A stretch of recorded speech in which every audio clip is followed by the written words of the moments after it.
Welcome to the special edition of the Ultimate Sports Podcast 2019 NFL season predictions.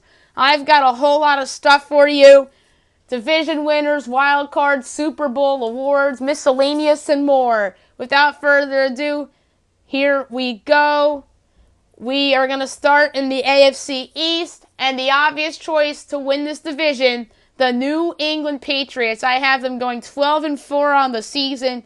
Second place, I have the New York Jets at 7-9. Third place, the Buffalo Bills at 6-10. And in fourth place, the Miami Dolphins at 4-12. The reigning champion New England Patriots are my pick to win the division as long as Tom Brady and Bill Belichick are around. Their offense should be better with Sony Michel in his second season, and James White and James Devlin are also running back options. Josh Gordon being reinstated by the league is big for this team, and you also have Julian Edelman, Philip Dorsett, and Demaryius Thomas as receiving options. Ben Watson replaces Rob Gronkowski at tight end. The offensive line is very good, keeping Brady upright at his age, led by Shaq Mason, Joe Thuney, Isaiah Wynn, Marcus Cannon, and Ted Karras. Their pass rush will be better with the acquisition of Michael Bennett and Dante Hightower still playing at a high level. The secondary is still solid, led by Jason and Devin McCourty and Stephon Gilmore. The New York Jets are an improved football team, but the projected record may not indicate it that much as their schedule is very tough. Many expect Sam Darnold to be the breakout quarterback of the season, but I'm not convinced he has the right pieces around him on offense other than Le'Veon Bell.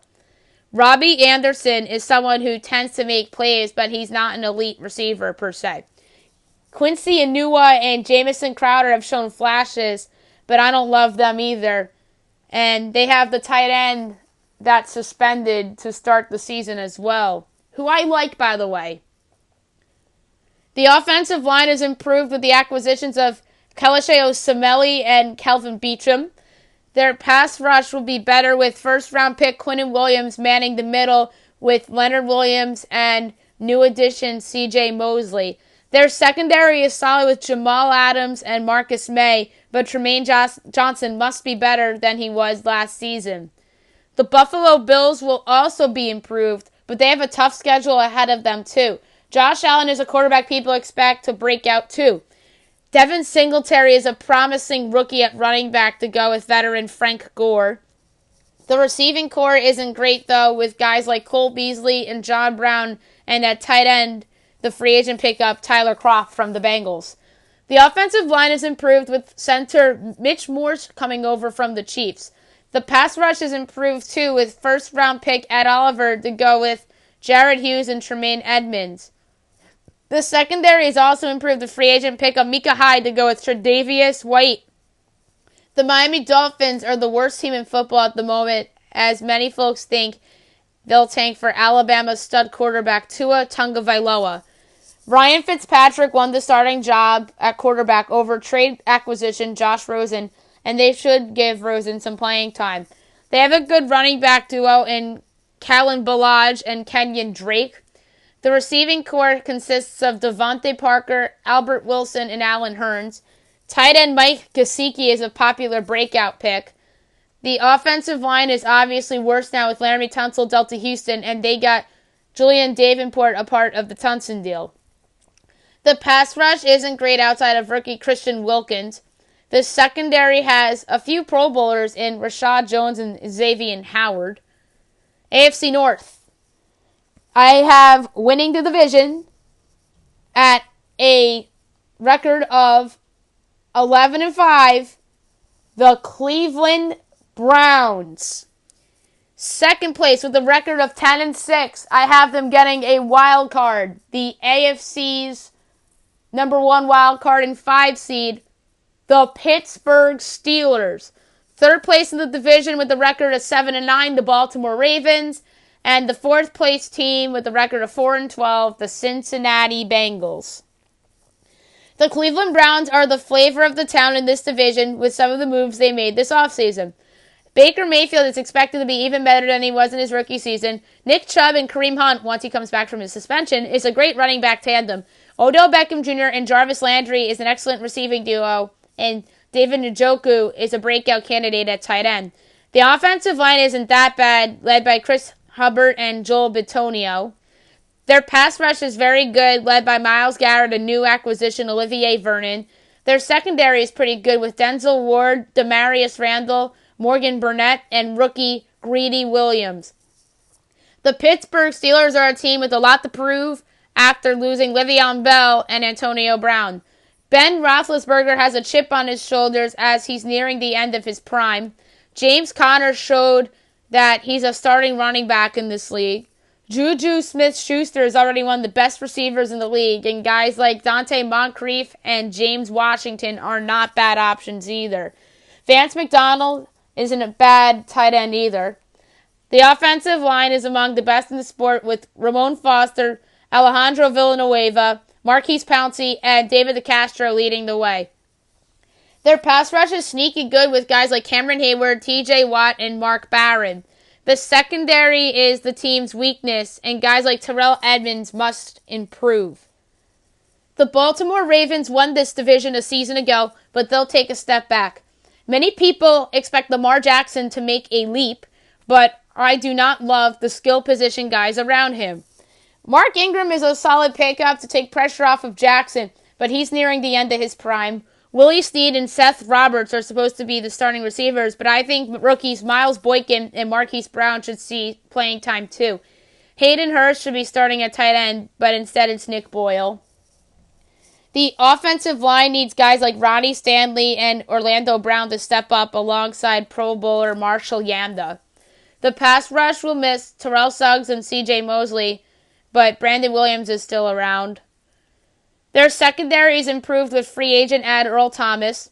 The Cincinnati Bengals are clearly the worst team in this division. Andy Dalton is still around, and I'm not convinced that he's the guy for new head coach Zach Taylor going forward. Joe Mixon is a solid running back, and he'll take some pressure off of Dalton. A.J. Green will miss the first 8 weeks of the season with a foot injury. John Ross and Tyler Boyd will see most of the load, as well as tight end Tyler Eifert. The offensive line was dealt a blow with Jonah Williams missing the season with a shoulder injury, so they have to rely on guys like Cordy Glenn and John Miller. Their pass rush isn't terrible, led by veterans Carlos Dunlap and Geno Atkins. Their secondary has talented players such as Jay Kirkpatrick, William Jackson, and Jesse Bates, but they really haven't panned out to what the Bengals have hoped quite yet. The AFC South I have winning this division with a record of 10-6. The Houston Texans. Second place with a record of 8-8, I have the Jacksonville Jaguars. Third place with a record of 6-10, the Indianapolis Colts. Fourth place, a record of 5-11, the Tennessee Titans. With the stunning retirement of Andrew Luck, this makes the Houston Texans favorites to repeat as division champions. Deshaun Watson is poised to make a jump to another level as long as he stays healthy. Lamar Miller's out for the season with the torn ACL, so they traded for Carlos Hyde to replace him, and Duke Johnson wasn't a bad pickup either, and they traded for him before the Miller injury, by the way. DeAndre Hopkins is one of the best receivers in football, and he and Will Fuller is a good tandem. Jordan Akins could be a breakout tight end. The offensive line is dramatically better with the acquisition of Laramie Tunsil from the Dolphins, despite the heavy price they paid. Jadeveon Clowney, meanwhile, was traded away, but their pass rush is still solid with J.J. White, Whitney Marsalis, Zach Cunningham, and Bernard Drick McKinney. Their secondary remains somewhat weak, but it isn't terrible with guys like Tashawn Gibson, Jonathan Joseph, and Justin Reed. The Jacksonville Jaguars are a team some think will win this division now with Luck retired. Nick Foles is an upgrade over Blake Bortles, but he has not proved to be good outside of Philadelphia. Leonard Fournette is awesome at running back when he's healthy. The receiving corps have some promise with guys like Dede Westbrook, DJ Chark, and Marquise Lee. Jeff Swain was a sneaky good pickup from Dallas for tight end. The offensive line is good, led by Andrew Norwell, AJ Kahn, and Brandon Linder. Their pass rush is the team's strength, led by Calais Campbell, Marcel Darius, Yannick Ngakoue, and Miles Jack. Their secondary is also very good, led by Jalen Ramsey and A.J. Boye. The Indianapolis Colts were dealt a death blow when Andrew Luck unexpectedly retired due to his injury concerns. Jacoby Brissett is now the new starting quarterback, and he's not terrible. Marlon Mack has proved to be a solid starter in this league at running back. T.Y. Hilton is an underrated receiver in this league, and guys like Devin Funchess, Chester Rogers, and rookie Paris Campbell are not bad options either. Eric Ebron and Jack Doyle is a solid tight end combination. The offensive line is among the league's best, led by Anthony Costanzo, Quentin Nelson, Ryan Kelly, and Braden Smith. The pass rush has improved with the addition of Justin Houston to go with stud linebacker Darius Leonard. The secondary is not terrible with rookie Rock Ya-Sin to go with Malik Hooker. The Tennessee Titans are a team I expect to take a step back. Marcus Mariota is in a contract year and he has to perform well. Derrick Henry is a popular breakout player in terms of running backs, and Deion Lewis is not a bad option either. Corey Davis is someone who hasn't lived up to the potential yet, and rookie A.J. Brown I can see having a good season. Delaney Walker is back from injury, and that should help the offense. The offensive line loses stud lineman Taylor Lewan the first 4 games due to suspension. Jack Conklin is somebody who must improve for them on that O-line. The pass rush has talent such as Jarrell Casey, Cameron Wake, Rashaan Evans, and Harold Landry. The secondary is not that bad with guys like Kenny Vaccaro and Malcolm Butler. The AFC West, I have winning the division with the record of 11-5, the Kansas City Chiefs. Coming in at 10-6, earning the second wild card in the AFC in your 6th seed, the Los Angeles Chargers. 3rd place with a record of 7-9, the Denver Broncos. 4th place with a record of 5-11, the Oakland Raiders. The Kansas City Chiefs are the favorites to repeat as AFC West champions. Reigning MVP Patrick Mahomes is the deserving favorite to repeat as MVP as well. Damian Williams showed promise last year, replacing Kareem Hunt as the starting running back, and they added LaShawn McCoy too as like a veteran presence, and he'll probably be their number 2 back. Tyreek Hill avoided suspension for different reasons, as he, Sammy Watkins, and Mecole Hardman is a solid receiving core, and Travis Kelce is the league's best tight end. The offensive line is solid with Eric Fisher, Mitchell Schwartz, and Laurent Duvernay-Tardif leading the way. The pass rush loses Dee Ford and Justin Houston, but gains Frank Clark to go with Chris Jones. The secondary will be better with Tyrann Mathieu to go with Kendall Fuller. The Los Angeles Chargers made the postseason a year ago, and I believe they'll get back there again. Phillip Rivers is still playing at a high level, and he's in a contract year this year. Melvin Gordon is currently holding out till he missed the start of the season, and Austin Eckler will take over as the starting running back. The receiving corps are excellent with Keenan Allen, Mike Williams, and Travis Benjamin. You also have Hunter Henry back from injury at tight end. The offensive line is solid, led by Mike Pouncey, Dan Feeney, and Sam Tevi, although there are some injuries on that line that are concerning, like Russell Okung, and he's hurt. So there's some concern there. The pass rush is outstanding, led by Joey Bosa, Melvin Ingram, and Denzel Perryman. The secondary loses Derwin James for the first half of the season with a fractured foot, and guys like Casey Hayward and Desmond King need to step up. The Denver Broncos have a new head coach in Vic Fangio and look to surprise folks this season. Joe Flacco comes over from Baltimore to be their starting quarterback. Philip Lindsay was outstanding as a rookie as their running back, and he should be good again. Emmanuel Sanders is back after a torn Achilles to go with Cortland Sutton in their receiving core. Jeff Herman isn't a bad tight end, but Noah Fant, the rookie, should start over him. The offensive line should be better with free agent signing Jawan James and rookie Dalton Kisner joining Garrett Bowles and Ronald Leary. The pass rush is the team's strength, led by Von Miller, Bradley Chubb, and Derek Wolfe.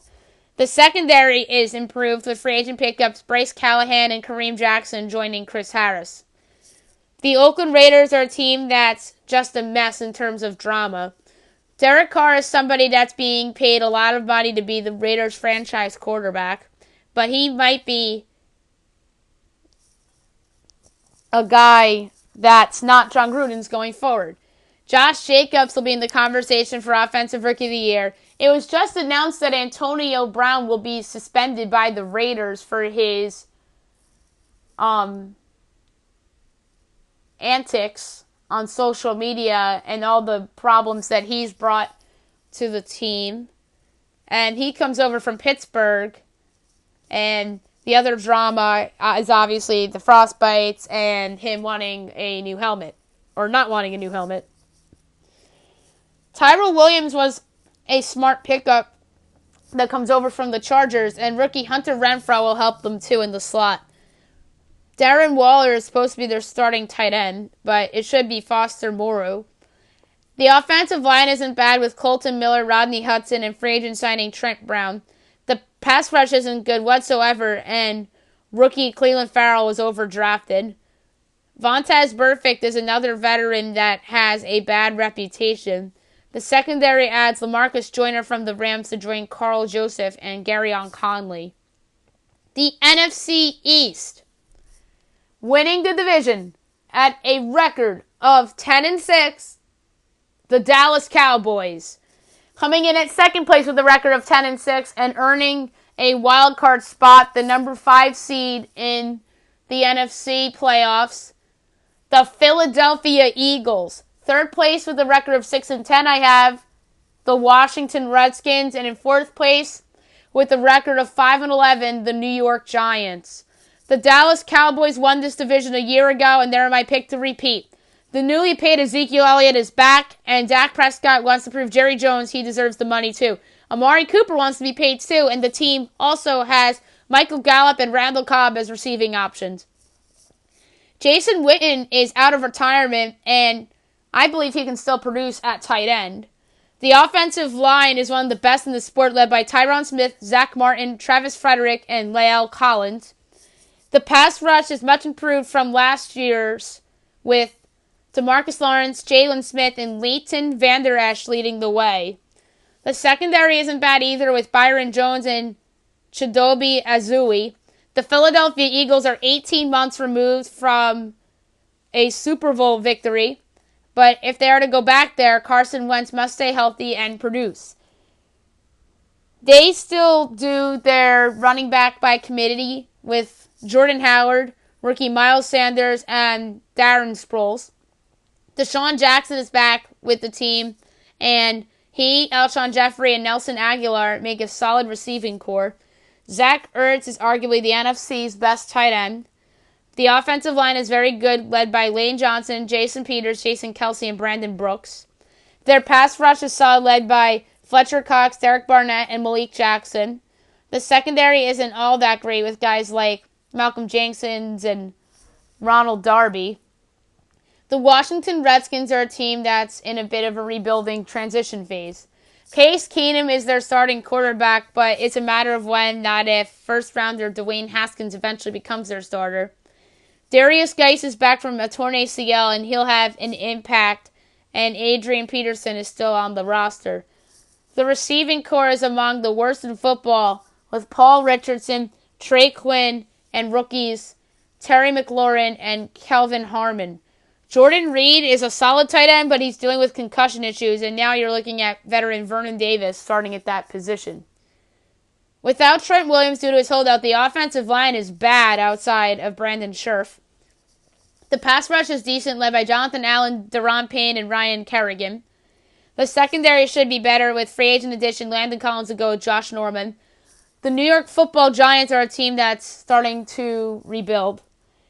Eli Manning is still their starting quarterback for now, and it's possible that it's his final season, but rookie Daniel Jones is bound to take over at some point during the season. Saquon Barkley is the best running back in football already in his second season in the league, and the offense will be focused around him. Sterling Shepard is somebody that the Giants want to make a jump in his game after the team traded away Odell Beckham Jr. and the team signed Golden Tate as a free agent, and he suspended the first 4 games due to taking a fertility drug. Evan Ingram is somebody that people like as a breakout candidate in terms of tight ends. The offensive line should be vastly improved, with Kevin Zeitler coming over in the Beckham Oliver Vernon trade, and Nate Solder as a prime candidate to have a bounce-back season. The pass rush is not good at all, with Olivier Vernon departing in that trade, although the team drafted Dexter Lawrence in the first round to help the run defense. Alec Ogletree is still around, and the rest of the linebackers are not good whatsoever. The secondary has Janoris Jenkins, rookie DeAndre Baker, and Jabril Peppers in terms of talent, but the rest of it to me is not very good. The NFC North, winning this division at a record of 11-5, the Chicago Bears. Second place with a record of 10-6, earning the second wild card in the 6th seed, the Minnesota Vikings. Third place with a record of 7-9, the Green Bay Packers. And in fourth place with a record of 5-11, the Detroit Lions. This should be an interesting division race to watch, but my choice is the Chicago Bears to repeat as division champions. Improvement is expected from Mitch Trubisky in his third season under center. Rookie Mike Montgomery is somebody that will have a huge impact in this offense, and Tariq Cohen is another solid back as well, as he does with punt returning as well. Allen Robinson, Anthony Miller, and Taylor Gabriel round out the receiving corps. Trey Burton is a solid option at tight end. Their offensive line is underrated with the likes of Kyle Long, Charles Leno Jr., Cody Whitehair, and James Daniels. Their pass rush is among the best in the sport, led by Khalil Mack, Akeem Hicks, and Eddie Goldman. Their secondary is very good, led by Kyle Fuller, Eddie Jackson, and free agent pick of Clinton Dix. The Minnesota Vikings have one of the best rosters in the league and are certainly capable of winning this division.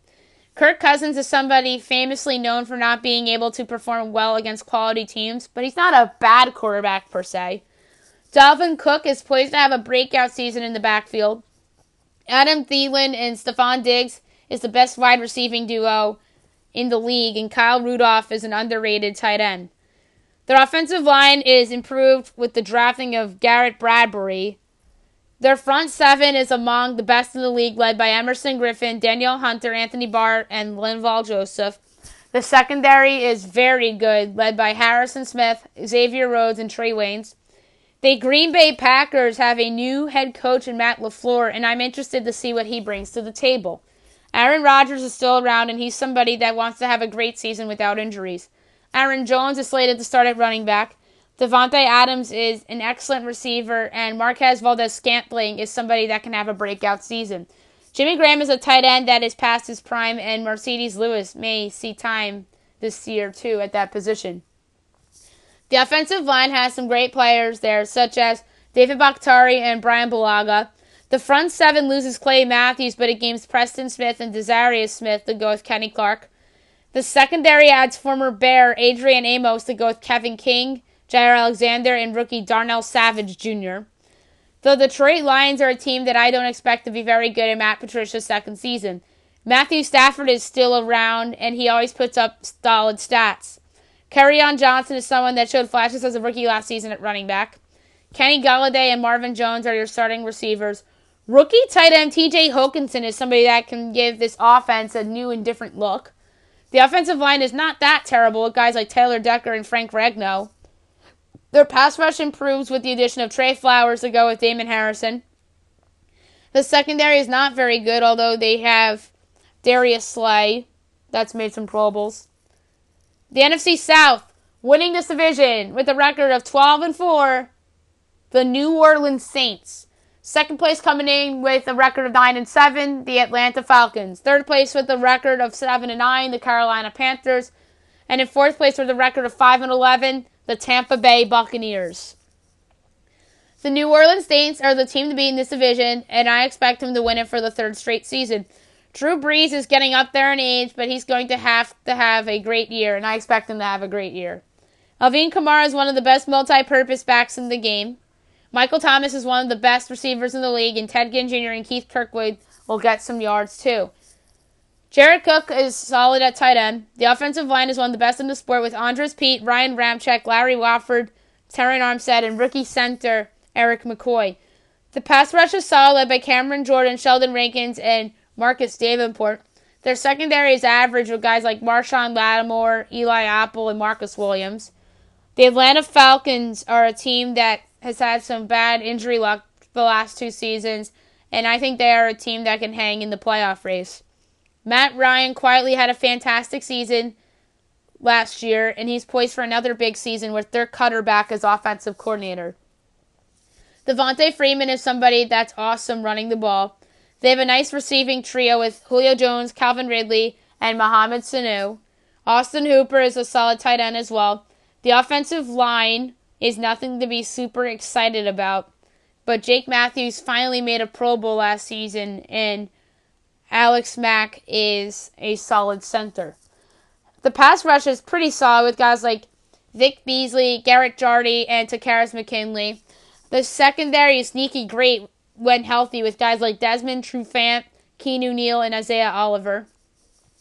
The Carolina Panthers are a team that could surpass this projection if Cam Newton's shoulder is right and he looks healthy. Christian McCaffrey is poised for a monster season with his abilities with running the ball and catching it too. DJ Moore is a receiver that could have a breakout year, and Chris Hogan was a nice pickup. Greg Olsen is somebody that is a solid tight end, but he's nearing the end of his prime. The offensive line is not bad with guys like Trey Turner and Darrell Williams. The front seven is the team's strength, led by Luke Kuechly, Gerald McCoy, and Kawan Short. The secondary is a weakness of the team, and guys like Eric Reed and James Bradbury is guys that are going to be probably starting for them. The Tampa Bay Buccaneers are a team that has a new coach in Bruce Arians, but I don't think this is a quick fix. Jameis Winston is somebody in a contract there, and he needs to perform if the Bucs want to pay him. Ronald Jones is somebody that could break out at running back, although Peyton Barber is their starter. Mike Evans is a great wideout, and Chris Goodwin had moments last year. O.J. Howard is a prime breakout candidate at tight end, and they also have Cameron Brate, who they like. The offensive line is actually solid with guys like Donovan Smith and Ali Marpet. The front seven is not good, although they drafted Devin White this year and Vita Vea before last season. The secondary is just atrocious, although Vernon Hargraves is a talented player. NFC West, coming in first place with a record of 11-5, the Los Angeles Rams. Second place, coming in with a record of 8-8, the Seattle Seahawks. Third place with a record of 6-10, the San Francisco 49ers. And fourth place with a record of 4-12, the Arizona Cardinals. The Los Angeles Rams are still the team to beat in this division, and I expect them to win it for the third season in a row. Jared Goff is somebody that was just handsomely paid by the team, and he's poised for a big season. Todd Gurley is someone folks are down on due to his past injuries, but when healthy, he's a premier running back in this league. They're loaded on receiver with Cooper Kupp, Robert Woods, and Brandon Cooks. Tyler Higbee is solid at tight end, and he's somebody that doesn't get the attention he deserves in that offense. And by the way, the Rams just paid him. The offensive line is not bad with guys like Andrew Whitworth and Rob Havenstein. The front seven is sensational, led by two-time reigning Defensive Player of the Year, Aaron Donald. Clay Matthews joins this team after all those years with the Packers, and he joins that front seven as well. The secondary is good, led by Aqib Talib, Marcus Peters, and new addition Eric Weddle. The Seattle Seahawks are a team that made the postseason a year ago, but I see a step back. But someone that won't take a step back is Russell Wilson, because he's one of the best quarterbacks in the game. Rashad Penny and Chris Carson are the running back platoon for this team. Tyler Lockett is a solid receiver, and rookie DK Metcalf is supposed to start. Nick Vannett will be the team's starting tight end. The offensive line outside of Dwayne Brown is just awful. The pass rush has improved with the trade acquisition of Jadeveon Clowney, although the loss of Frank Clark hurts. Bobby Wagner is still manning the linebacking core. The secondary is not great, and they expect improvement from Trey Flowers and Shaquille Griffin.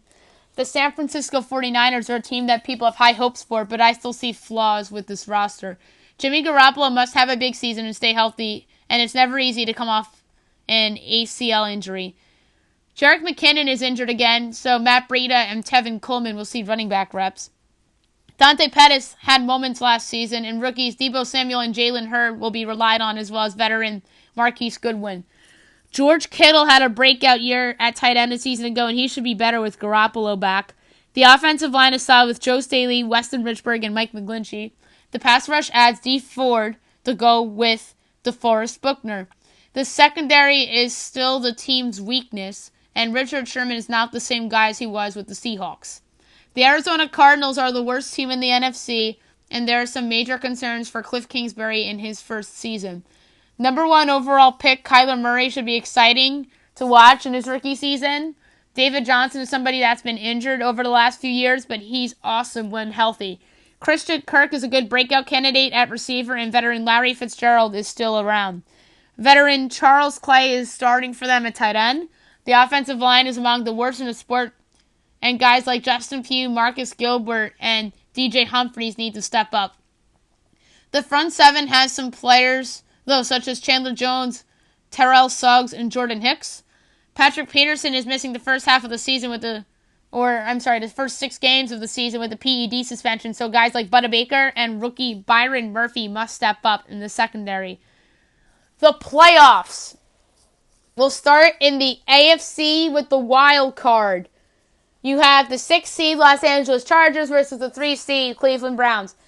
This is a fun matchup with the quarterbacks in the veteran Phillip Rivers and second-year quarterback Baker Mayfield, and the crowd in Cleveland will be raucous. The lack of playoff experience will ultimately doom the Browns here, as Rivers, Keenan Allen, and the great defense with Derwin James back will get them the win. So the pick here is the Chargers. On the other side of the bracket in the wild card for the AFC, 5-seeded Pittsburgh Steelers versus the 4-seed Houston Texans. Ben Roethlisberger is somebody that is going to be playing with a chip on his shoulder all season long, and I expect him, James Conner, and Juju Smith-Schuster to play great in the pass rush to get to the Texans' offensive line a bit here. The Steelers shall move on, as Bill O'Brien may get a pink slip if he does not deliver. So the pick here is the Steelers. The NFC wildcard, 6th seed Minnesota Vikings against the 3 seed Chicago Bears. A division rivalry in the postseason should be very interesting. Kirk Cousins has a sour history in big spots, and I don't see him getting the job done here, as the Bears' pass rush is too much for the Vikes' improved offensive line, as Mitch Trubisky gets his first playoff win. So the pick here is the Bears. 5-seeded Philadelphia Eagles versus the 4-seeded Dallas Cowboys. Another fun division rivalry in the NFC wildcard side, as this game is the sexiest on the card. This would be the closest game of the 4 in this round, and I'm going to roll with Dak Prescott, Ezekiel Elliott, and that vastly underrated defense to get the job done at home to advance, as Jason Garrett survives another week. So the pick here is the Cowboys. The AFC divisional round, 6-seeded Los Angeles Chargers versus the 1-seeded New England Patriots. A rematch of last year's divisional round game, but this game will be more competitive. The Chargers will be on full strength on offense, and they can put points up on the Pats, but Tom Brady and company will find a way. So the pick here is the Patriots. 5-seeded Pittsburgh Steelers versus the 2-seeded Kansas City Chiefs. Get ready for an offensive explosion here. This was a divisional round game 3 seasons ago in which the Steelers came out on top in a low-scoring affair. This time around, give me the upset with Roethlisberger getting a monster road playoff game against Patrick Mahomes and the Chiefs. So, let's go with the Steelers here for the upset and as a surprise entrant in the NFL's Final Four. NFC divisional round. 4-seeded Dallas Cowboys versus the 1-seeded New Orleans Saints. These two teams met in the regular season last year, and the Cowboys won a low-scoring game. They play again this season in the regular season in New Orleans too, and I don't think that will impact on what people think in January. That said, Drew Brees is a man on a mission, and I think he leads the Saints back to the conference championship game. So the pick here is the Saints. 3-seeded Chicago Bears versus the 2-seeded Los Angeles Rams. This screams low scoring and a lot of defensive stops, but when it's all said and done, I believe a healthy Todd Gurley is the difference in this game as the Rams return to the NFC Championship game. So the pick here is the Rams. AFC Championship, 5-seeded Pittsburgh Steelers versus 1-seeded New England Patriots. A rematch of Week 1 and a rematch of the AFC Championship game from 3 seasons ago. This should be a fantastic game, but I don't doubt the Patriots against the Steelers in a big spot, especially at home, as Brady and Belichick go to their 4th Super Bowl in a row. So give me the Patriots here to move on to end a dream season for Ben Roethlisberger, Mike Tomlin, and the Steelers. NFC Championship, 2-seeded Los Angeles Rams versus the 1-seeded New Orleans Saints.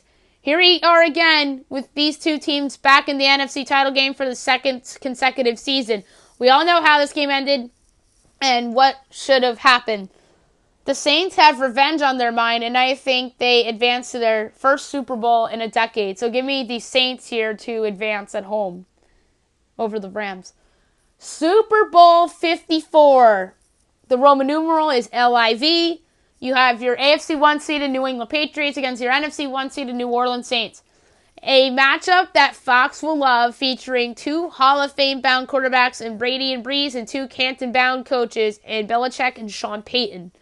This matchup for me comes down to whether the Pats defense can stop Michael Thomas and Alvin Kamara like they did with Todd Gurley and the Rams receivers in last year's game. But the Pats don't have Trey Flowers on their pass rush anymore, and Thomas is better than any of the Rams receivers. So give me the Saints to win their second Super Bowl in franchise history. The prediction: New Orleans 27, New England 23, Super Bowl MVP Drew Brees. All right. Now we're going to go to the regular season awards predictions. MVP, Patrick Mahomes, Kansas City Chiefs. My pick would have been Andrew Luck had he not unexpectedly retired. So now I decided to roll with Mahomes for a repeat. He's the best player in the entire league, and he'll lead the Chiefs to a top 2 AFC team again while putting up fantastic numbers yet again. Although I wouldn't be surprised if the numbers dropped off a little bit, but I still think 40 touchdowns and 10 interceptions can win Mahomes the MVP. Runner-up, Drew Brees, New Orleans Saints. Offensive Player of the Year, Mahomes, same reasoning for MVP. Runner-up, Saquon Barkley, New York Giants. I just think that Barkley will be fantastic for the Giants this season, putting up a ton of yards, and somebody that is going to keep the Giants in a lot of games this year, as that's a team that's really rebuilding.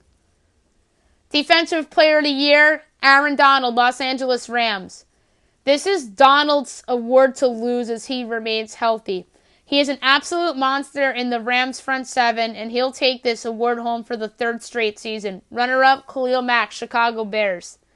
Offensive Rookie of the Year, Mike Montgomery, Chicago Bears. I had a lot of different guys I considered here, but I landed on Montgomery. He'll give the Bears' offense a different look and will be a nice security blanket for Mitch Trubisky. Runner-up, Dwayne Haskins, Washington Redskins. Defensive Rookie of the Year, Devin Bush, Pittsburgh Steelers. The Steelers moving up to take this kid will be looked upon as a smart one. He will certainly help replace the production Ryan Shazier gave them a few years ago. Runner-up, Quinnen Williams, New York Jets. Coach of the Year, Sean Payton, New Orleans Saints. This award is pretty wide open. It normally goes to a coach that overachieves with the roster or a coach that finally brings the team back to the playoffs. But leading to the Saints to the top seed in the NFC a year removed from that brutal no call that cost them a Super Bowl trip will make voters go in this direction. And there's some, I think, a lazy narrative out there about Brees' decline and the defense stinks. I feel like there's a couple of lazy bad narratives with the Saints, and I think that Sean Payton will really do a great job this year and keep that Saints team focused. So I'm going to take Sean Payton for the Coach of the Year. Runner-up, Freddie Kitchens, Cleveland Browns. Comeback Player of the Year, Carson Wentz, Philadelphia Eagles. This was a tough award to pick, and I think Wentz comes back and puts together a solid season. Don't forget, torn ACLs are tough to come back from, and that is pretty much a 2-year injury to recover from. So expect numbers this year almost similar to his 2017 season. Runner-up, Jason Witten, Dallas Cowboys. All right, now I'm going to do some miscellaneous things, and we're going to start with the all-rookie team. My quarterback, Dwayne Haskins. Running back, Mike Montgomery. Running back, Josh Jacobs. Wide receiver, N'Keal Harry. I think he comes back for the second half of the year and has a big impact on the Patriots. Your other wide receiver, Deebo Samuel. I think Mecole Hardman will be in play for this as well, but I think Harry edges him out a little bit because I think Harry's just a better player than Hardman, and I think you'll see more Tyreek Hill in that Chiefs offense, and I think the Patriots like to be more sporadic. So that's why I really like N'Keal Harry to have a bigger impact a little bit than Hardman, although I like Hardman, I strongly considered him. Tight end, TJ Hockenson, Detroit Lions. Offensive tackles, Andre Dillard of the Eagles and Jawan Taylor of the Jaguars. Guards, Chris Lindstrom and Michael Deiter. Lindstrom and Deiter are two guys that I think will have impacts on their respective teams. And center, Garrett Bradbury of the Vikings. Defensive ends, Nick Bosa of the 49ers and Zach Allen. And then defensive tackles, I have Ed Oliver of the Bills and Quentin Williams of the Jets. Outside linebackers, I have Josh Allen of the Jaguars and Rashawn Gary of the Packers. Inside linebackers, if they decide to go with two, but if they went with two, I'd go Devin Bush and Devin White. Bush of the Steelers, White of the Buccaneers. But I decided to go with Bush as my one inside linebacker because normally they go 4-3. And the cornerbacks, I'm going with DeAndre Baker of the New York Giants and Greedy Williams of the Cleveland Browns. Free safety, Darnell Savage Jr. of the Green Bay Packers. And strong safety, I'm going to go with Jonathan Abram of the Oakland Raiders. Kicker, Austin Seibert of the Cleveland Browns. And punter, I'm going to go with Mitch Wishnowsky. Next up, the best rookies on every team. Arizona, Kyler Murray. Atlanta, Chris Lindstrom. Baltimore, Marquise Brown. Buffalo, Ed Oliver. Carolina, Greg Little. Chicago, Mike Montgomery. Cincinnati, Drew Sample. Cleveland, Greedy Williams. Dallas, Connor McDonald. Denver, Noah Fant. Detroit, TJ Hockenson. Green Bay, Rashawn Gary. Houston, Khalil Waring. Indianapolis, Paris Campbell. Jacksonville, Josh Allen. Casey, McCole Hardman. Chargers, Jerry Tillery. Rams, Taylor Rapp. Miami, Christian Wilkins. Minnesota, Garrett Bradbury. New England, Kaniel Harry. New Orleans, Eric McCoy. Giants, DeAndre Baker. Jets, Clinton Williams. Oakland, Josh Jacobs. Philly, Miles Sanders. Pittsburgh, Devin Bush. San Francisco, Nick Bosa. Seattle, Marquise Blair. Tampa Bay, Devin White. Tennessee, A.J. Brown. Washington, Dwayne Haskins. Non-rookie breakout picks. So these are guys I think will have breakout years on every team that are not rookies. Atlanta, Calvin Ridley. Arizona, Christian Kirk. Baltimore, Hayden Hurst. Buffalo, Tremaine Edmonds. Carolina, DJ Moore. Chicago, Roquan Smith. Cincinnati, William Jackson III. Cleveland, Nick Chubb. Dallas, Michael Gallup. Denver, Cortland Sutton. Detroit, Kerryon Johnson. Green Bay, Marquez Valdez-Scantling. Houston, Jordan Akins. Indianapolis, Malik Hooker. Jacksonville, Dede Westbrook. KC, Damian Williams. Chargers, Denzel Perryman. Rams, Austin Blythe. Dolphins, Minkah Fitzpatrick. Minnesota, Dalvin Cook. New England, Sonny Michel. New Orleans, Keith Kirkwood. Giants, Sterling Shepard. Jets, Chris Herndon. That's the tight end that was suspended, obviously. Oakland, Garyon Conley. Philadelphia, Isaac Samalo. Pittsburgh, Matt Fiedler. San Francisco, Matt Breida. Seattle, Rashad Penny. Tampa Bay, O.J. Howard. Tennessee, Derrick Henry. And Washington, Darius Geis. Flop players that I think are going to disappoint this year. Atlanta, Terrace McKinney. Arizona, Terrell Suggs. Baltimore, Lamar Jackson. Buffalo, Frank Gore. Carolina, Chris Hogan. Chicago, Mike Davis. Cincinnati, Bobby Hart. Cleveland, Olivier Vernon. Dallas, I think this is because he was late to the party, but this could prove me wrong. But Ezekiel Elliott. Denver, Joe Flacco. Detroit, Danny Amendola. Green Bay, Jimmy Graham. Houston, Duke Johnson. Indianapolis, Devin Funchess. Jacksonville, Nick Foles. Kansas City, Tyrann Mathieu. Chargers, same situation as the Cowboys. He's going to be late to the party. Melvin Gordon. Rams, Todd Gurley. I just think that in the regular season, he might be a disappointment, but come playoff time, he'll be better. This is just for regular season, not necessarily playoffs. Miami, Josh Rosen. I just don't think he's going to see playing time. Minnesota, Josh Doxson. New England, Patrick Chung. New Orleans, Latavius Murray. Giants, Golden Tate. Jets, Tremaine Johnson. Oakland, Trent Brown. Philadelphia, Deshaun Jackson. Pittsburgh, Mark Barron. San Francisco, Jimmy Garoppolo. Like I said, 2-year injury, so I'm not expecting a comeback year this year. It's probably going to be next season, a la Carson Wentz last year. Like, Wentz wasn't all that great last year, and I expect him to be better this year because that's a 2-year injury. Seattle, DJ Fluker. Tampa Bay, Brashad Perryman. Tennessee, Delaney Walker. Washington, Adrian Peterson. Make or break players on every team. Teams have a lot of guys entering contract years and guys that are on the fences in some people's eyes. So here are guys that I think are facing make or break seasons. Atlanta, Vic Beasley. Arizona, DJ Humphries. Baltimore, Ronnie Stanley. Buffalo, Trent Murphy.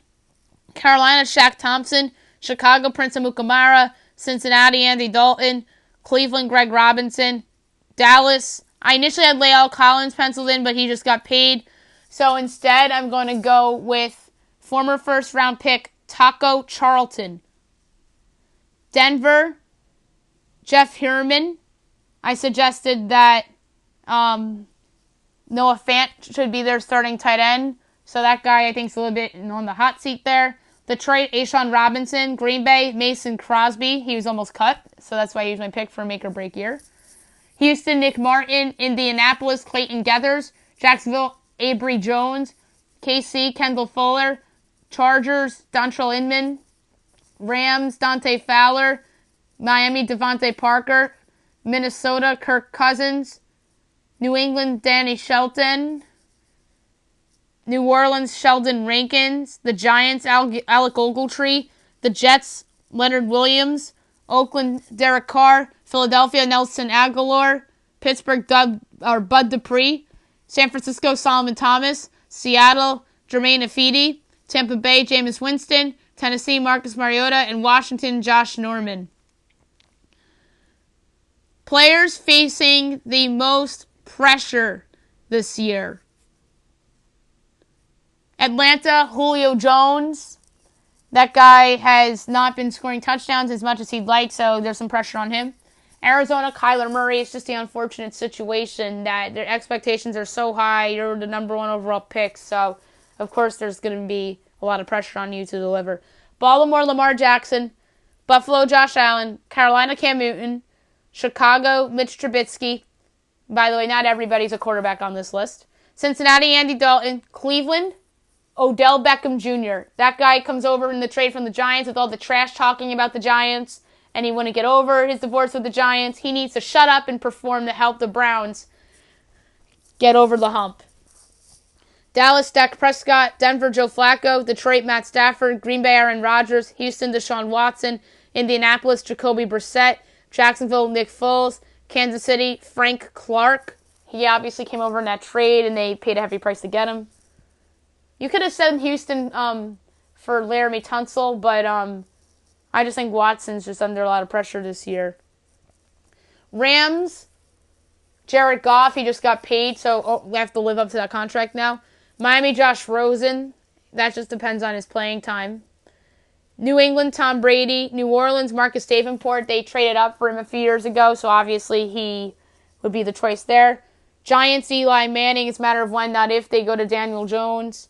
Jets, Sam Darnold. Obviously a ton of pressure on him to have a breakout year for the Jets. Oakland, Antonio Brown. He just got suspended. Philadelphia, Carson Wentz. He has to stay healthy. Pittsburgh, Ben Roethlisberger. San Francisco, Jimmy Garoppolo. Seattle, Jadeveon Clowney. He's somebody that's playing for a new contract and somebody that the Seahawks look to be the savior of their pass rush. Tampa Bay, Jameis Winston. Tennessee, Marcus Mariota. And Washington, Landon Collins. Collins, don't forget, got monstrously overpaid by the Redskins in the offseason. He has to almost live up to that contract for that team. Bold predictions for every team this season. The Atlanta Falcons will have a winning record, but will miss the playoffs. They will beat some good teams. They have some tough schedule breaks in there as well. But I think it comes down to the end between them, the Eagles, and the Vikings. And I think the Week 1 win for Minnesota over Atlanta, people are going to be pointing at and say, oh, if Atlanta had won that game, they'd be in the playoffs instead of the Vikings. So they'll finish 9-7.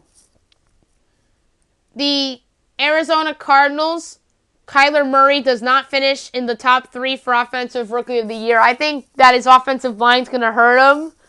He'll show flashes. He'll run around and do his thing, but I just think that the top 3 candidates for this award are Mike Montgomery, Dwayne Haskins, and Miles Sanders. Baltimore, Marquise Brown leads the team in receiving yards. Buffalo, Devin Singletary has more than 10 rushing touchdowns. And that's another guy that I think will be in the Offensive Rookie of the Year conversation as well. Carolina, Christian McCaffrey, top 3 in all-purpose yards. I think we know who the top 3 guys are going to be in that category. Chicago, Mitchell Trubisky, over 30 touchdown passes. I did say I expect improvement from him. That'd be a career high for him. I believe last year he had 26. And don't forget, he was hurt, I believe, for a game or 2 last year. Cincinnati, Ryan Finley starts a game. I think that that's the guy that Zach Taylor wants to see for now. And if they don't like what they see, they have a top 5 pick in the draft. I have them going 4-12, and maybe they pick Tua Tagovailoa if the Dolphins decide to go with somebody else like Justin Herbert or Jake Fromm.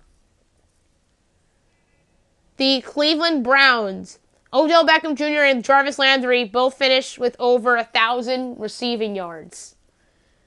The Dallas Cowboys finally part ways with Jason Garrett after a second consecutive divisional round loss. The Detroit Lions, Matt Patricia will be fired after 2 seasons. I think that Matt Patricia is an awful football coach, and he's somebody that, yet again, a Bill Belichick coaching tree person that doesn't work out.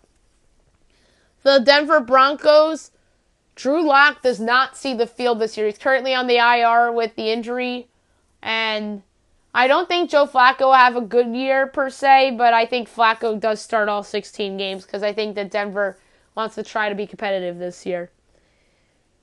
And I think this has more to do with the injury rather than Joe Flacco, honestly, the Drew Lock prediction. The Green Bay Packers won't have a winning record, sans defensive improvements. I do think their secondary is going to be very good. I think the front 7 will be better. But I just think that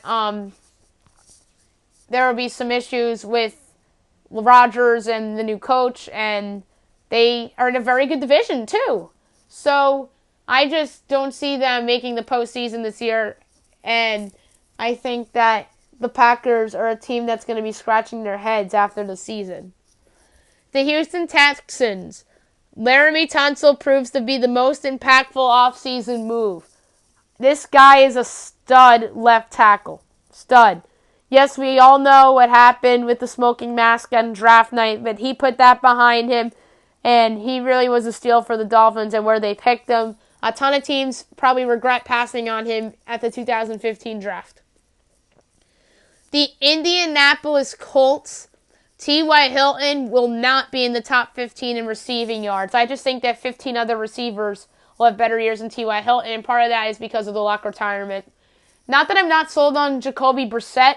I think it's combined with the Luck retirement and the fact that I think there's going to be a lot of receivers that are going to have bigger years. Odell Beckham Jr., Julio Jones, DeAndre Hopkins, Juju Smith-Schuster. I think that Julio Jones could bounce back. Hopkins in Houston, if I didn't mention him. Brandon Cooks with the Rams. Thielen and Diggs of the Vikings. Jarvis Landry of the Browns.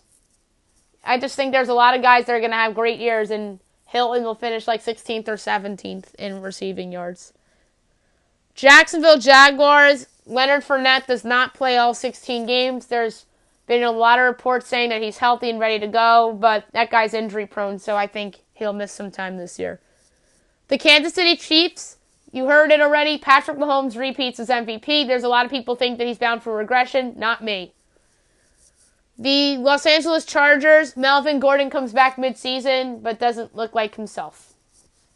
The Los Angeles Rams, I said it earlier, Aaron Donald for the 3rd consecutive season wins the Defensive Player of the Year award. The Miami Dolphins, Ryan Fitzpatrick starts more games than Josh Rosen. I just don't think that Rosen is really ready yet. And Fitzpatrick is somebody that puts up stats, even though he puts up a lot of interceptions, too. The Minnesota Vikings. Kirk Cousins has a dud in a playoff defeat in Chicago's Wrigley Field against the Bears, which leads to speculation about a possible release. New England Patriots. Josh Gordon plays all 16 regular season games. That's somebody that I expect to stay on the field this year and help the reigning champions try to repeat. The New Orleans Saints. Michael Thomas leads the league in receiving yards. I just think that guy's an absolute stud. That's somebody I forgot to mention while talking about great receivers before regarding the T.Y. Hilton prediction. The New York Giants. Eli Manning will retire after the season. This is how I think it's going to play out. I think the Giants get off to a slow start, and Eli Manning playing poorly will have to do with that, as well as the defense not getting stops because their defense stinks. I think they bench Manning for Jones around maybe I think their bye's week 9. So after the bye, I think they'll start Jones. Or they start him. They have that Thursday night game against New England. And that's probably going to be a loss. And they could start him that next Sunday against a weaker Cardinals team. So that would be a good spot to start Daniel Jones. There's a couple opportunities where the Giants can just throw him in there. But let's say they throw him in after the bye. And Jones plays well enough to be their starting quarterback going forward after having a nice preseason for the Giants. And then the Giants, knowing that Eli Manning's going to retire, he starts Week 17 against the Cowboys and plays maybe a couple drives in a game where the Cowboys need, by the way, to win the NFC East. So I think Manning starts Week 17 against the Cowboys. That'll be his last hurrah. The Giant fans will say him his thank yous and goodbyes. He plays a couple series and they switch over to Jones as they'll give the Cowboys a competitive game in Week 17 as the Cowboys try to clinch the NFC East. The New York Jets. Le'Veon Bell will finish with under 1,000 rushing yards. I'm saying that because I think he's going to be rusty after having a season off. Oakland Raiders. And this prediction looks so good right now with a suspension looming for Antonio Brown. I'm saying that Brown does not finish in the top 5 in receiving yards. I love this prediction so much now with the suspension. Absolutely love it. And I absolutely love the next one for the Pittsburgh Steelers, too, with this Brown suspension that I'm going to share with you guys. Juju Smith-Schuster finishes with more yards than Antonio Brown. And yes, I made that prediction before this news about Antonio Brown came out, and I'm sticking with it, and I'm very proud of that prediction because that feels like a W for me right now. Philadelphia Eagles. Miles Sanders cracks 1,000 rushing yards. I think Sanders will finish in 3rd place for the Offensive Rookie of the Year behind Dwayne Haskins and obviously Mike Montgomery. And I think he'll crack the 1,000-yard rushing mark on a team where they tend to go by running back by committee. And I think that Sanders will end up cracking the 1,000-yard mark. San Francisco. Kyle Shanahan gets fired. I just think that they underachieve and go 6-10 and they panic and fire Shanahan after 3 seasons. The Seattle Seahawks loses multiple home games. This isn't Legion of Boom anymore. 12th man, not anymore. They're going to lose multiple home games this year. And I won't be that surprised if a lesser team picks them off in Seattle. I'm not suggesting it's going to be the Bengals in Week 1. I'm not sure if that's going to be it. But I think they lose multiple home games this year. Tampa Bay. Jameis Winston benched at some point for Ryan Griffin. Griffin has shown some promise in the preseason, and I don't think that the Bucs are sold on Jameis Winston for the future. That guy has a bad reputation off the field, and he's just a turnover machine on the field. So I think he'll be benched at some point for Ryan Griffin, just like he was last year for Ryan Fitzpatrick. Tennessee. Ryan Tannehill starts more than 3 games. I'm not sold on Mariota staying healthy for the Titans. Mariota's issue is more about health, and Winston's issue is more about behavior and production. But to me, this is more about the health of Marcus Mariota, who seems to be hurt every single year. So I'm going to say that Ryan Tannehill starts more than 3 games for the Tennessee Titans this year. And the Washington Redskins, this feels like an easy prediction. This is a favorite in terms of Vegas. Jay Gruden, first coach fired. I think that Gruden is somebody that should have been fired a few years ago, but that team overachieved and made the playoffs. I believe Kirk Cousins had a career year, and they ended up going to the playoffs. And then last year they got off to the fast start, Alex Smith. And then the year that the Giants made the postseason, Cousins couldn't get it done in the Week 17 game that could have clinched them a playoff spot. That's what Jeff Maglichetti was saying on my podcast yesterday. So I think they finally pulled the plug on Gruden, and then the Redskins actually go on a somewhat of a nice run led by Dwayne Haskins to finish the season and end up with a 6-10 record, probably solely because of a start such as like an 0-5 start that I could envision because of their schedule. Next one, I'm going to do the All-Pro team, who I think is going to be on the All-Pro team this year. Quarterback, Patrick Mahomes. Running back, Saquon Barkley. Flex, Alvin Kamara. Wide receivers, Michael Thomas and DeAndre Hopkins. Tight end, Travis Kelce. Laramie Tunsil and Mitchell Schwartz as your offensive tackles. Your guards, Quentin Nelson and Zach Martin. And center, Travis Frederick, Dallas Cowboys. On the defensive side, on the edge is you have J.J. Watt and Myles Garrett. In the interior, Aaron Donald and Fletcher Cox. Linebackers, you have on the outside Khalil Mack and Von Miller.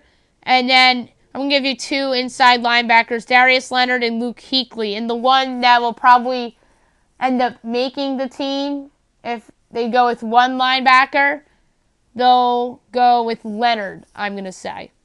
Because Kuechly has had some health issues over the last few years, and he's going to go a little bit up there. Cornerbacks, Jalen Ramsey and Xavier Rhodes. Free safety, Eddie Jackson, and the strong safety, Harrison Smith of the Vikings. Special teams, kicker, Justin Tucker of the Ravens. Punter, Michael Dixon of the Seahawks. Kick returner, Cordell Patterson of the Chicago Bears. Punt returner, Tariq Cohen of the Chicago Bears. And special teamer, Corey Littleton of the Los Angeles Rams. All right, each team's strength of this season. The strength of the Atlanta Falcons, I'm going to say, is their wide receivers.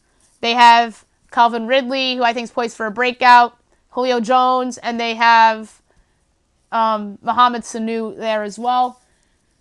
Arizona, they really don't have any strengths, so I decided to go with Kyler and his ability to run around the field because I think he'll win them some games this year.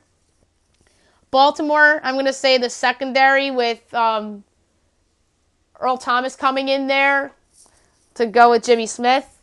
I think that becomes the strength of their team now. Buffalo, secondary as well. Tre'Davious White and Micah Hyde there. Carolina, pass rush.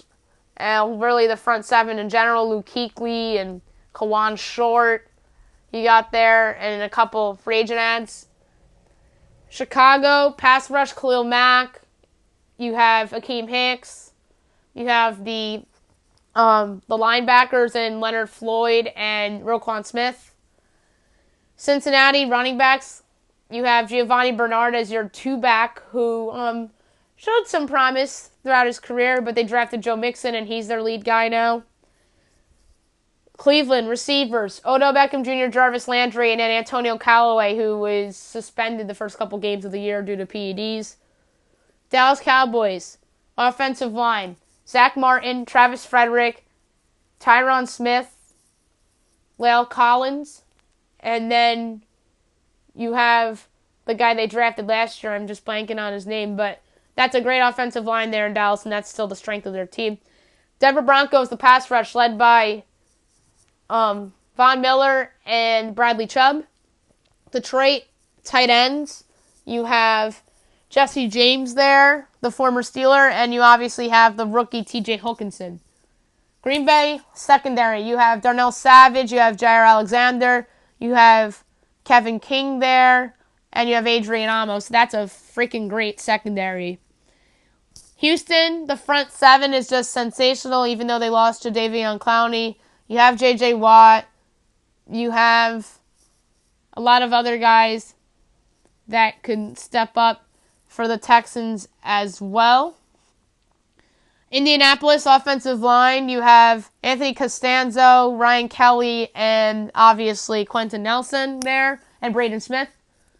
Jacksonville pass rush, you know the names, Calais Campbell, and you have Yannick Ngakoue there as well.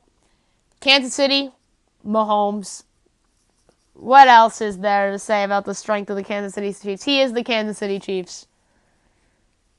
The Chargers, I'm going to go with the pass rush. Joey Bosa, Melvin Ingram lead the way there.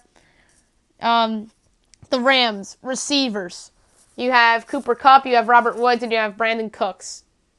Miami, secondary, you have Minkah Fitzpatrick, who I think is poised to have a breakout year for the Dolphins. And you actually have a few more Pro Bowlers in that secondary as well, with Rashad Jones and Xavier Howard. Minnesota, the front seven is your strength. You have Danielle Hunter, you have Everson Griffin, you have Anthony Barr, you have Linval Joseph. New England, receivers. Once N'Keal Harry comes back, you have him, you have Demaryius Thomas, you have Julian Edelman, and you have Josh Gordon back. New Orleans, offensive line. That unit has become the strength of the Saints team. Andres Pete, Ryan Ramczyk, Terran Armstead, Larry Warford, and Eric McCoy. That's fantastic. Giants, running backs. You obviously have the best running back in the world in Saquon Barkley. And the depth behind him is not bad. You have Rod Smith there. You have Paul Perkins there as well. The Jets, also their strength to me is their running backs. You have Le'Veon Bell there. You have Montgomery coming in from formerly of the Packers. He made a couple other stops. Then Josh Adams from the Eagles. And then you have Bilal Powell in there as well, who's been a Jet for a while now. And then Elijah McGuire is somebody that the Jets like as well. So they're pretty deep at that position. Oakland, wide receivers, despite the suspension of Antonio Brown, they're pretty deep at that position. Hunter Renfrow and then Tyrell Williams there as well. And then you have Harris, the former Giants punt returner and kick returner, who can play at receiver as well. Philadelphia running backs, even though they got rid of Josh Jacobs and Smallwood, Wendell Smallwood, formerly of the West Virginia Mountaineers, now with the Redskins, you still got the trade acquisition in Jordan Howard. You have Miles Sanders, and you have one other guy too. Oh, Darren Sproles. That's who I'm blanking on. I knew it was somebody good. Pittsburgh, wide receivers, Juju Smith-Schuster, Dante Moncrief, James Washington. San Francisco running backs, despite the Jerick McKinnon injury, say he comes back, you're pretty deep at that position now. You have him, you have Matt Breida, and you have Tevin Coleman. Seattle, Russell Wilson. That guy, like Mahomes, is somebody that can really change a team's season on his own. And can he do it this year? I'm not sure. The NFC is very deep, and I have them out of the playoffs. Tampa Bay, the offensive line. Their offensive line is not bad, guys. They have guys that have been Pro Bowlers before, such as Donovan Smith and Ali Marpet. Tennessee running backs. They have two very good running backs. They have Dion Lewis, and they have Derrick Henry at the running backs position, and both of them can actually start. And Washington, the front seven, they'll keep them in games. They have, obviously, Jonathan Allen, Darren Payne, Ryan Kerrigan, and some other young guys. They'll miss Preston Smith, but I don't think they'll miss him that much. Every team's weakness. Atlanta, linebackers. Yes, Vic Beasley's good, but their interior linebackers aren't so great. Arizona, offensive line. I'm worried about Kyler Murray. Baltimore, receivers. This is why I'm worried about Lamar Jackson coming into the season. Buffalo, receivers. Josh Allen, like Jackson, have good mobility skills, so maybe that will mask their holes at receiver. But I just don't love the Buffalo Bills wide receivers. Carolina, secondary. I just think they have a lot of washed-up guys in that secondary, like Trey Boston and Eric Reed. And I'm not sure that their young guys are that proven yet. Chicago, kicker. That's what single-handedly cost them a playoff game last year. Cincinnati, linebackers. Cleveland, linebackers. Dallas, safety. They have good corners, but safety, they could be better. Detroit, cornerback. They have a good safety, but it's their corners that I'm not a fan of. Green Bay, inside linebacker. They have good outside linebackers, but I don't love their inside linebackers. Houston, interior offensive line. They have a good tackle in Tunsil, but the interior of that line is not good. Indianapolis, cornerback. This changes if Rock Ya-Sin is very good, but I'm not so sure if he's going to be good right away. Although I do like Malik Hooker in that secondary. Jacksonville, tight end. I like Jeff Swaim. He was a good pickup, but to me he's more like a backup. And that's why I love the idea of Jason Witten coming back for Dallas, because he's better than anything they had last year. KC, inside linebacker. They have okay edge rush outside linebackers, but the inside linebackers to me aren't that great. Chargers, offensive line, and that's because of the injuries they're suffering in that unit right now. Rams, offensive line. They have some good guys on that line, but there's some holes on that offensive line, though. But those were tough ones to pick because both those teams have very good rosters. I'm talking about, obviously, the two Los Angeles teams here. The Miami Dolphins, edge rush. They drafted an interior defensive lineman, but with Cameron Wake gone now, that their edge rush is no good. Minnesota, the exterior of the offensive line. The interior is improved, but I'm not sold on the exterior being improved.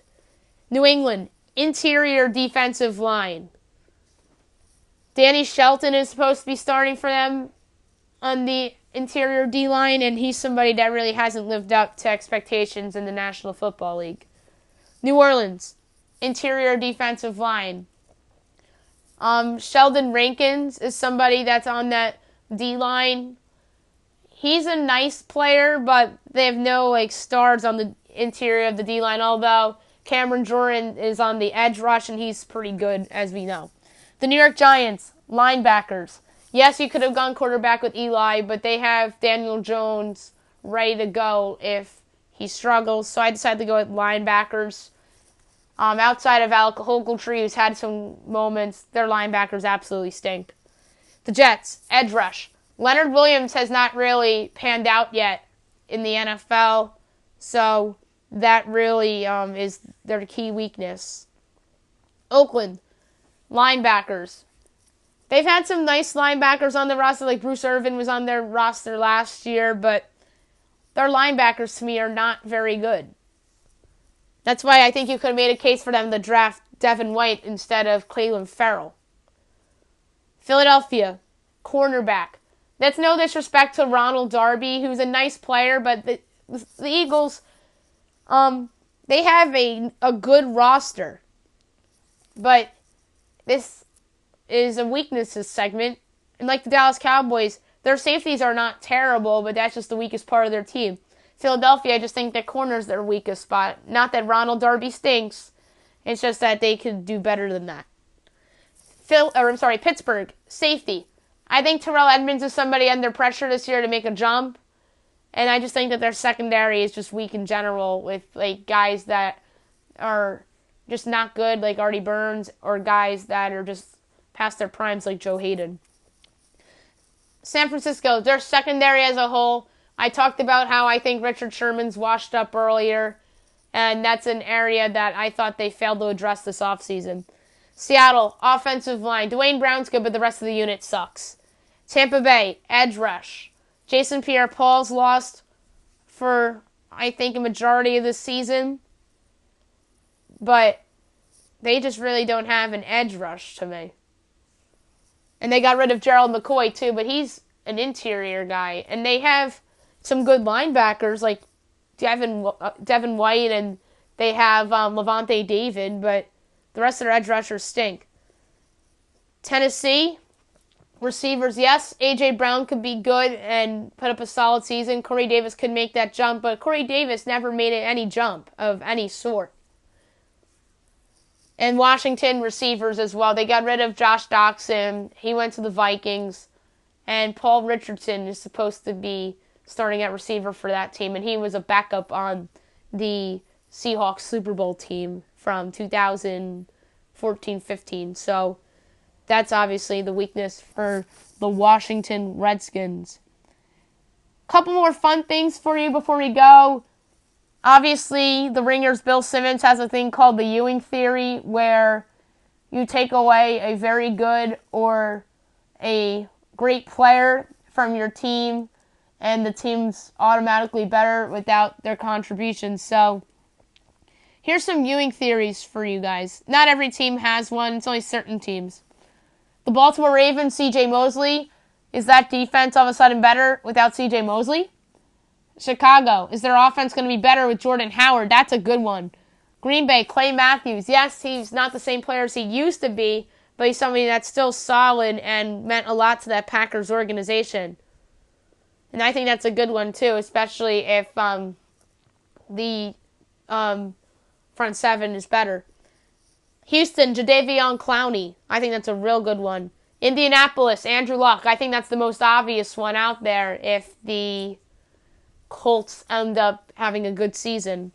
Although Luck, I think, it was obviously one of the best in the game. Kansas City, D Ford. Will their pass rush be better without D Ford? Chargers, Melvin Gordon. He's not back yet, so he's obviously the choice there. Miami, Ryan Tannehill. New England, Rob Gronkowski. New York Giants, Odell Beckham Jr. Philadelphia, Michael Bennett. Is their pass rush better without him? Pittsburgh, this one's easy, Antonio Brown.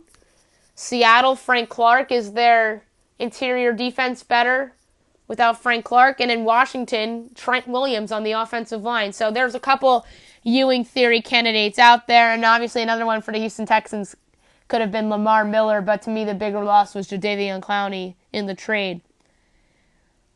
Before we go, miscellaneous predictions. I have 10 of them. Multiple Sunday Night Football flexes.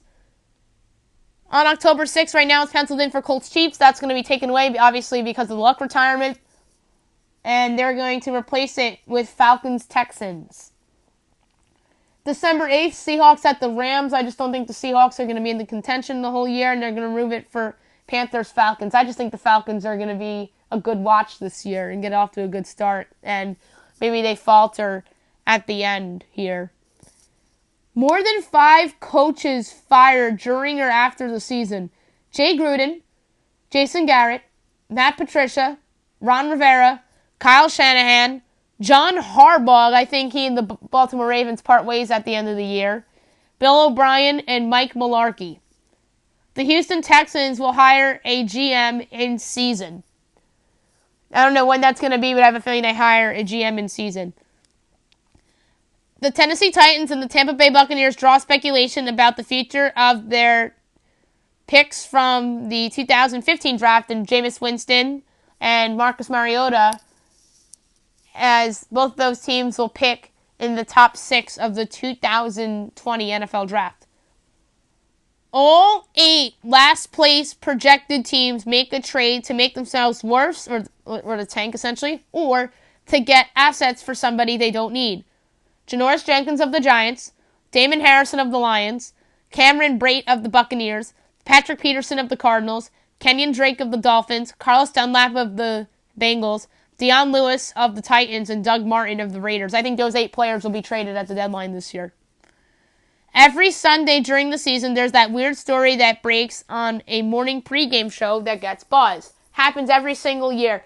Every single Sunday, whether it's Jason La Canfora or Jay Glazer or somebody, reports a weird story, and it ends up becoming a distraction to the team, or people are going to be whispering about it. There's always that weird story every Sunday morning, whether it's a coach on the hot seat, a player doing something weird, whatever it is. That's been the case over the last 4 years or so in terms of football mornings on Sundays. Tony Romo to ESPN rumors swirl. Tony Romo, as we know, is in a contract year for CBS. He's their lead guy with Jim Nantz calling the games for them. They do not have the Super Bowl this year. They had the Super Bowl last year. And obviously, as I mentioned, Romo's contract's up with CBS. And I could see a world where ESPN goes mano a mano to try to hire away Tony Romo from CBS. And maybe Phil Simms will be back with Jim Nantz after a few years of absence. Multiple Hail Mary finishes to games. That happens every single year. Aaron Rodgers has done it twice in the season before. Obviously, that memorable one in Detroit on Thursday Night Football a while ago. You had the memorable Hail Mary with David Gerard and the Jaguars about a decade ago. Maybe it was 9 years ago. I don't remember, to be exact. We've had a lot of Hail Mary finishes in the NFL, and we tend to have more than one in a season. Then you had the crazy pick play with the Dolphins and the Patriots. So multiple Hail Marys to finish games, although that Dolphins thing wasn't a Hail Mary. That was more of a walk-off play for that team last year. Two more bold predictions. Country combination at the Super Bowl halftime show this year featuring Luke Bryan and Jason Aldean. I think that Fox is going to go with country this year, and they are going to pick two guys that are rising stars in country music, and Jason Aldean and Luke Bryan. And the last bold prediction I think is very fun. Two notable people on The Masked Singer Season 2, which premieres 3 weeks from yesterday. A player and a broadcaster. The player being Saquon Barkley of the New York Giants. I just think that they surprised everybody with Antonio Brown last year. Nobody expected that. I remember Robin Thicke guessed Odell Beckham Jr. He was close, but it ended up being another diva wide receiver. And nobody could have seen Antonio Brown on that show last year. So why not pick another player from a popular NFL team? At the time, obviously, Brown was a Steeler. And as we know, Barkley's a Giant, so I can see them going in that route. And Saquon, with his quiet personality, just keeps it on the low. And Giant fans are going to be excited to see him under the mask on The Masked Singer. And by the way, I have no inside information. And the broadcaster on The Masked Singer, Joe Buck. Why Joe Buck? This is easy. The obvious connection with Fox. Last year, we saw Terry Bradshaw on The Masked Singer. He was the deer. And a lot of people were right about that one. I got to admit, a lot of people were right on that one. I thought it was Peyton Manning because he was a deer and he was talking about horses, and Broncos and Colts relate to horses. And obviously, the Bradshaw connection there is that he's a horse owner. And why Joe Buck? I mentioned the Fox connection. And he's somebody that has a personality and somebody that is pretty outgoing in the media, and he's somebody that I can see Fox choosing and surprising some NFL fans and sports fans out there. So there you go, my 2019 NFL season predictions podcast.